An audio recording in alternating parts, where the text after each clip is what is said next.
저기 다른 얘기를 좀 드릴게요. 그 뭐지? 그러니까 이 100년 전쟁의 주장에 의하면 1920년 6월에 수사관이 덮쳤다 이거요. 이제 샌프란시스코에서. 이 두 분을 예. 그래서 이제 이 두 사람을 이 불륜의 두 사람을 끌고 가서 이런 기소해서 사진을 찍고 조사를 하고 그다음에 기소를 해서 예. 아까도 말씀드렸듯이 하와이로 이승만이 이제 관할을 바꿔주세요 하고 싹 싹 빌어서 눈물 흘리면서 그래가지고 하와이로 가서 하와이에서 또 작업해가지고 무죄로 풀려났다 이렇게 제시를 해요. 근데 사건의 성격은 뭐냐? 우선 샌프란시스코에선 둘이 조우한 적이 없어요. 로스안젤레스예요. 그게 왜 그러냐면 전국 강연을 다니다가 우연히 조우를 해요. 그 무렵에 20년 5월인가 뭐 4월에 아니요. 20년 봄쯤에 조우해요. 20년 5월에는 그 노디김은 다른 지역에서 강연을 했어요. 로스안젤레스에서 조우한 게 언젠가? 그러니까 그걸 우리도 몰라요. 그 로그북을 뒤져. 아니 6월이라는 거는 지금 얘네들이 주장하는 얘네들 거고 주장이고. 우리는 언제 그게 아직 정리되지 않은 이승만 그 일지를 봐야 돼요. 언제 한참 그렇게 뒤져야 맨 돼요. 액트로 네. 고발됐는지조차 그런데- 우리는 날짜를 모르죠. 아니야. 그런데 아니에요. 그래가 22년은 그래가지고 20년은 맞아요. 누군가가 나중에 이 기록이 서로 왔다 갔다 하는 게 나와요. 편지가 이승만 저 내부 측근들이 측근들이 누군가가 밝혀지지 않은 익명의 제보자가 이거를 미 연방 정부에 꼰질른 거예요. 둘이 주경계를 넘었다. 그때는 뭐 섹스를 했냐 안 했냐가 문제가 아니에요. 남녀가 부부가 아닌 남녀가 주경계만 넣으면 일단 의심을 받는 상황이에요. 그때 상황이. 그래가 꼰질르니까 이게 이제 미국인이 아니잖아요, 둘 다. 그러니까 이거를 갖다가 이민국에 조사를 시킨 거라. 그 제보 받은 수사기관이 노동부죠, 노동부. 노동부 근데 이민국. 아니요. 아. 근데 그때 이민국은 노동부 산하예요. 네. 지금은 법무성 산하인데. 그때 그래서 하와이 이민국의 조사관이 인터뷰 조사를 한 거예요. 둘을. 그러고 나서 1921년인가에 1920년이 아니 21년 21년에 조사 결과 나온 거. 21년에 뭐진 않지만 무지하게 두꺼운 조사 결과를 완전히 이건 무혐의다라는 결과를 샌프란시스코 노동부 헤드쿼터로 보내는 아니 1920년 6월에 조사 결과가 나와서 네. 그래서 상해로 갈 수 있는 거예요. 이승만이 무혐의가 나왔기 때문에 20년 12월인가에 상해로 가잖아. 아 그렇구나. 네, 그러니까- 근데 그 조사 결과가 아무튼 그때 샌프란시스코 헤드쿼터로 보내죠. 어떻든 지금 이 두 분에 대해서 이런 사진을 만든 사진 자체는 완전히 조작된 사진입니다. 그죠? 예, 그리고 일반적인 수사관에 의해서 끌려가거나 연행되거나 한 적이 없어요. 기소되거나 기록 재판에 자체가. 붙여진 적이 없어요. 근데 어떻든 백년전쟁 뭐 이승만의 두 얼굴이라고 만든 이 민족문제연구소에서 말하자면 저런 식으로 사기를 지금 쳤는데 왜 저런 짓을 하죠? 아까도 말했잖아요. 21세기 민족민주혁명. 뽀샵 민족주의와 이 지금 프레임, 기본적인 이 동영상이 갖고 있는 프레임은 말하자면 일제 때부터 지금까지 우리가 전쟁 상태에 있는데 그 전쟁이랑은 누구와 누구의 전쟁이냐? 일본에 협력한 사람, 혹은 제국주의에 협력한 사람들과 제국주의에 저항한 사람들, 레지스탕스하고 사이에 갈등이다, 전쟁이다. 우리가 지금 그 100년 전쟁을 하고 있는데 그래서 그러니까 협력한 그러니까 사람이 그 그 네. 대- 네. 들어 주제잖아요. 소설에 나오는 소설이 아니라 완전 뭐 말이 안 이제 되는 황당- 아니 무게한- 그건 이제 무협지 주제죠. 근데 이 그렇죠. 일본과 협력하는 사람들로 대표적인 게 이제 이승만, 이승만, 박정희고 저항하는 사람들의 대표인 게 이제 무장투쟁하는 사람들이다라고 이동김, 해요.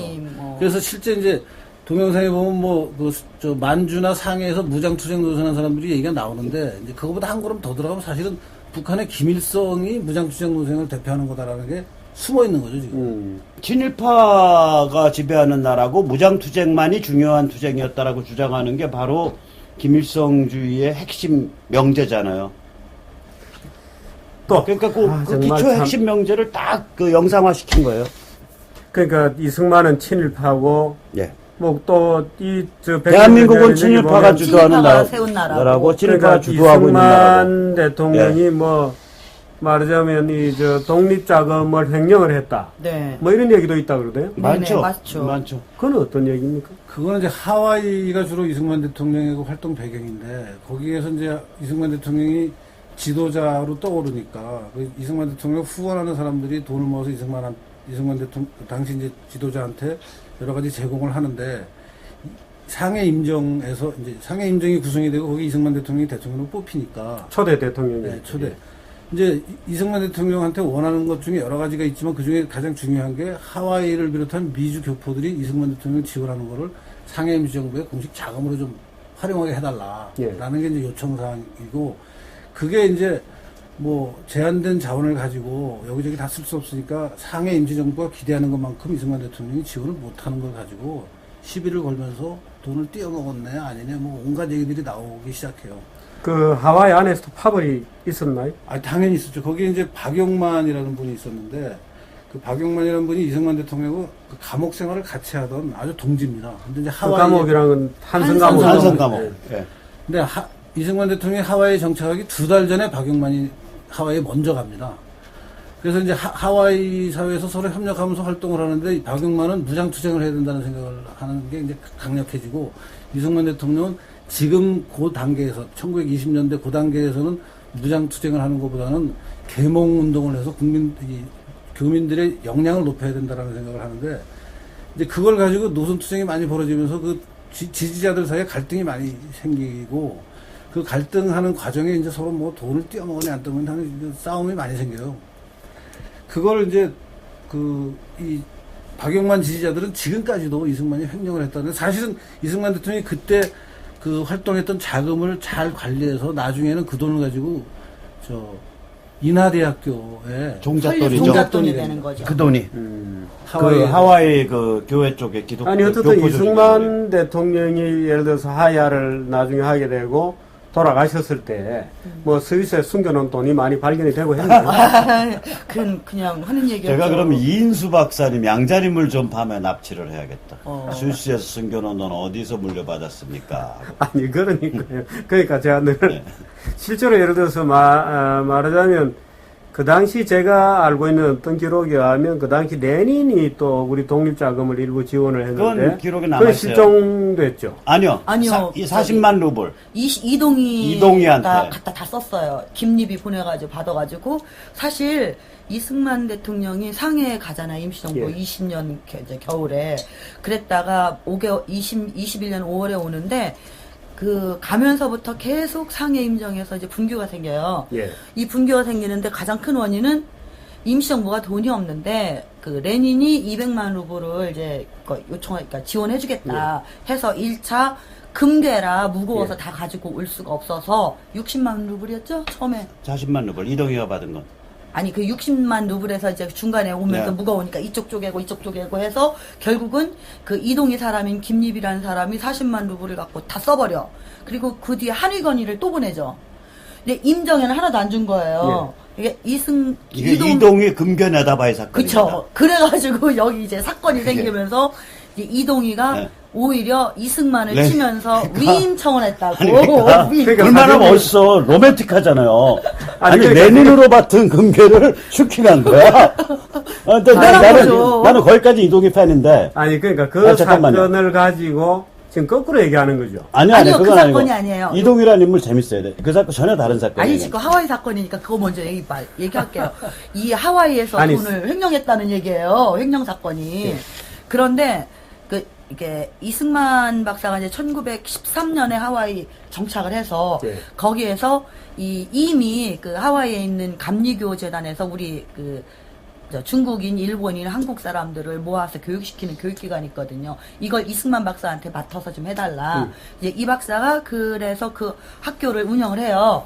운영을 하는데 그때 그 감리교 감독이라 그래야 되나? 네. 이분이 좀 그러니까 일본 영사관에서 돈을 받았대요. 이게 문제가 돼가지고 한인 교민들이 막 들고 일어나서 지금 갈등이 있는 상태에서 이 박사 마저 학교를 맡아서 운영하다가 거기에 우리 교민들의 성금이 들어가거든요. 그러니까 이 박사가 이렇게 하면은 우리 교민들이 어렵게 모아서 낸 돈들이 이 감리교 재단으로 들어가 버리니까 우리가 자립해야 된다. 우리 민족이. 그렇게 해가지고 이제 한인 중앙학원, 여학원을 만들고 한인 이제 운영을 하는데 그때 교민의 그러니까 그 당시 이제 국민회라고 있었습니다. 하와이에 국민회에서 그 지원을 했는데 이승만이 그 돈을 횡령했다. 여기서 하는 횡령 얘기를 주장은? 네. 그러니까 그 사건은 밝혀지나요? 다 밝혀지죠. 그럼요. 진실은 뭡니까? 진실 쉽게 말해서 재테크를 너무 아니 열심히 그게 아니에요. 그게 정확히 말하면 껍데기인 자산만 줘요. 빚이 이렇게 저렇게 걸려 있는 그걸 이승만이 오히려 내실화시켜요. 그래가지고 한 20년 지나가지고 그러니까 교회도 이승만이 독립을 시켜요. 무교파로. 그러니까 무파 교회로, 무파 한인 교회로, 평신도 교회 비슷하게 독립을 시켜요. 그래가지고 이 교회랑 그 재산이 그 교회에서 결정해서 그 재산을 정리해서 그 돈이 인하대학교에 종잣돈이 와요. 그래서 인하가 그 인천 인천도 인하고 하와이 머리글자. 하자의 머리글자고 아, 그렇게 된 겁니다. 예. 네. 특히 인천에 왜 중요하냐면 하와이 교포들이 그때 인천 제물포항에서 배를 탔어요. 이민선. 하와이 가는 교포들이 그러니까 인천에서 예. 갔죠. 그 출발한 교포들이 파인애플 동장에서 열심히 일하면서 한두 분 모은 게 이제 맞으면 이승만 대통령을 지원하는 활동 자금이 되는데 예. 그 활동 자금을 박용만 쪽에서는 띄어 먹었네 안 먹었네 그런데 결국 횡령했다고 하지만 나중에 가만히 보면은 그 활동 자금이 잘 관리가 돼서 나중에 우리나라가 독립하고 나서는 인하대학교를 세우는 종잣돈으로 활용이 그러니까 되게 어떤 그러니까 교포 사회도 말하자면 어떤- 여기에서 대학을 세우라고 돈 보낸 데가 없어요. 그러니까 말하자면 어떤 이렇게. 자금의 실체가 있는데 그 자금을 우리가 좀 쓰자. 그 요구했다가 아니 정확히 거절당한 아니 건가요? 정확히 표현할게요. 뭐냐면 이 상해 임정이나 이 이승만이란 인물은 그 당시에 족탈불급이잖아요. 그러니까 청년 사형수 6년 동안 감옥을 사는 청년 사형수였고 미국에 가서 그때 미국에 정말 예외적인 사람들이 예. 가는 하버드와 프린스턴을 나온 사람 예. 아니에요. 두 예. 개를 다. 그러니까 이거는 그리고 미국 그 조야의 그 범털들하고 전부 커뮤니케이션이 되잖아요. 그 동창 관계로 얼럼나이라 그러잖아요. 걔들. 걔들 아이빌리그 얼럼나이는 무섭다고요. 그때는 몇 명 되지도 않으니까 미국 상류층 그 자체거든. 그런 범털인데 이 사람이 가만히 있으면은 승승장구 출세할 사람 아니에요. 이 사람 평생 패스포드가 없어요. 시민권이 없는 사람이요. 김구만 해도 중국이랑 중국 일본 여권, 아니에요. 중국이랑 일본 여권. 일본 여권 난 모르겠는데. 중국 여권. 그 다음에 안창호도 중국 여권. 안창호는 중국이랑 미국인가 여권 아니야? 미국은 없더라고. 안창호 중국 여권. 이승만 여권이 없어요. 무국적자였어요. 한 번씩 여행하려 그러면 난리를 부렸어요. 그래서 숨어 다녀야 되고. 숨어 다니거나 아니면 이제 유럽 같은 데 가려면 줄줄이 보증서가 붙는 거예요. 그걸로 여권을 가름한 사람이에요. 근데 그러니까 이승만 같은 이런 초대형 범털이 그 사회에 안 들어가고 바깥에서 교민운동을 한 거라고요. 예. 그러니까 당연히 이쪽 그 무장투쟁하자 그러는 사람들 상해 임정 사람들은 야 네가 저기 돈 파이프 노릇하라. 그 당시 교민들 돈 나올 때가 미주교포밖에 더 있어요. 네가 그 파이프 해라. 근데 이승만은 내가 야 무장투쟁이 뭐 동네 무슨 전쟁놀이냐 그 장난으로 하냐 내가 거기다 왜 돈 질르냐 하고서 안 한 거예요. 그러니까 이제 온갖 음해가 들어가는 거죠. 뭐 무슨 그러니까 어떤 이제 자금이 있었던 게 아니라 자금원. 자금원인데. 근데 그 자금원은 말하자면, 성금원이고 성금원은 이승만의 충성스러운 성금원이란 말이에요. 그러니까 그건 뭐야 마음이지. 이승만의 능력에 기대어서 돈 좀 우리가 갖다 쓰겠다 했는데 안 준 거죠. 안 준 거죠. 안 준 거니까 야, 그다음에- 돈이 있는데 왜 안 주냐? 니띠 이게 먹나? 뭐 말하자면 이런 그런 식의 거예요, 그게. 누군가가 얘기를 했던 것을 지금 백년 전쟁이 제작진은 갖다가 예. 이승만이 횡령한 것처럼 지금 쓰고 근데 있는 거예요. 떼먹기는커녕 이 사람이 얼마나 알뜰살뜰하고 자존심이 강하냐면 예. 이 양반 모아놓은 그 뭐 영수증 요만한 거 쪼가리까지 수십 년 다 모아갖고 이게 라면 박스로 몇 개예요. 지금 연구원에 어디 있습니다. 있어요? 연구원에 연구원에 있어요. 있어요. 수장고에 있습니다. 이승만 연구원에 예. 있는 심지어는 그리고- 기차표부터. 그 다음에 거기 다 나와. 영수증 로그북이라고 있어요. 자기 일기에. 일지에 보면 그거 아직 정리 안 됐거든요. 이렇게 두꺼울 텐데 난 안 봤지만 로그북에 보면 오늘 어느 교회 가서 그 이제 미국인 교회죠. 강연해 주니까 2달러 받았다. 가는데 기차표 몇 센트 들었다. 이게 다 있는 사람이에요. 그리고 하와이에 관해서는 아. 이게 2012년 12월에 나온 책인데 예. 따끈따끈. 그 하와이에 있는 대한민국민회를 둘러싼 100년사를 이 하와이에 있는 이덕희라는 전문 연구자가 그렇죠. 책을 쓴 버클리 건데 나오신 분. 여기에 보면은 그 이승만 대통령이 하와이에서 횡령했다라는 얘기가 다 나와요. 다 거짓말이라는 게 여기 잘 정리돼 있어요. 아, 그렇군요. 그 책을 다 한번 보여주세요. 아, 이게 뭐 이거 하와이 대한민국 대한인 국민 대한인 국민회 네. 백년사 대한민국 연세대학교 출판부. 이 책에 보면은 지금 그 백년전쟁에서 이승만 대통령이 횡령했다라고 하는 얘기가 예. 전부 아니다라고 잘 정리돼 있어요. 아, 그렇군요. 그러니까 그게 일반인들이 이해하기 어려운 게 A라는 물건을 하나 A라는 그 물건이 있고 또 중간에 이제 B라는 게 있었는데 이걸 아무것도 없는 껍데기가 된 거를 이승만한테 맡겨요.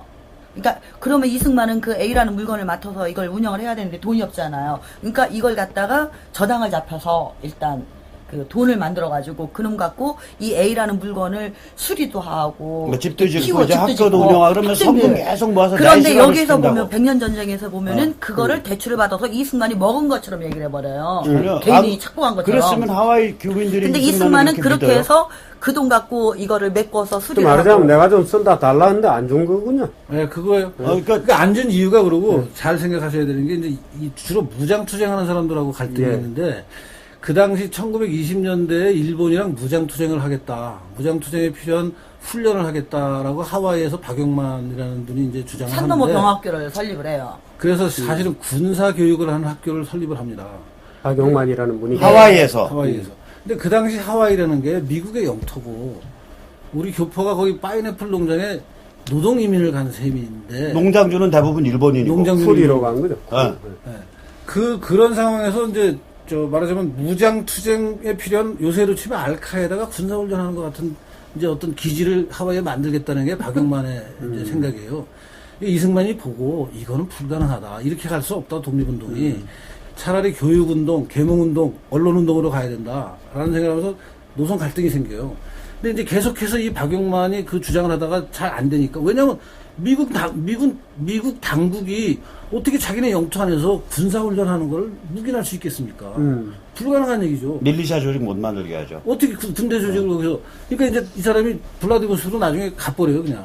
그러면서 그 남아있는 사람들이 계속 이승만하고 갈등하는 거예요. 그렇게 무장투쟁이라는 게 그 당시 국제정세 상황에서 얼마나 어려운 일인지는 우리 박수 선생이 좀 자세히 그 당시 일본과 일본의 미국이 군사 일단 근데 그 얘기 전에 그 얘기랑 연관된 게 아까 말한 레닌 금괴 슈킹 사건도 예. 그거예요.